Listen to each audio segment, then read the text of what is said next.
Hello everybody, welcome back to HardReset.Info channel. In today's video, I'll show you how to fix RAZER Viper V4 Pro not charging.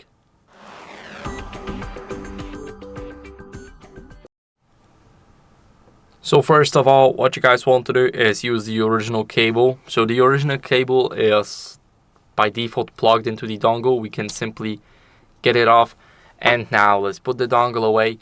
What are we going to do next is we're going to go over and plug it inside of our mouse. But first we want to make sure that here in the USB-C port there's no dust, otherwise it will simply have troubles connecting and dust can block the connection, so we definitely do not want it. You guys can grab a soft cloth, soft brush or air compressor to get anything out of the port. Now after you did that, make sure that you plug the dedicated cable. This is another issue people just don't tell you about, that you need to use the original cable, because if you're charging with a third-party one, sometimes it may not charge at all. So let's plug it in, and as you guys can see, let me quickly switch to the PC.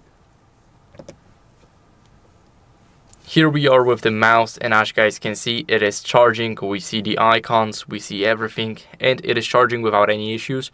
But now we use the mouse wired, and it's not wireless right now because it needs the cable to charge. But as you guys can see, it charges pretty quick.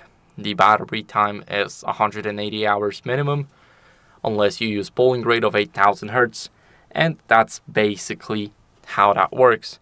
So I hope this video was helpful. If it was, then leave a like, subscription and a comment, and I'll see you in the next one. Bye.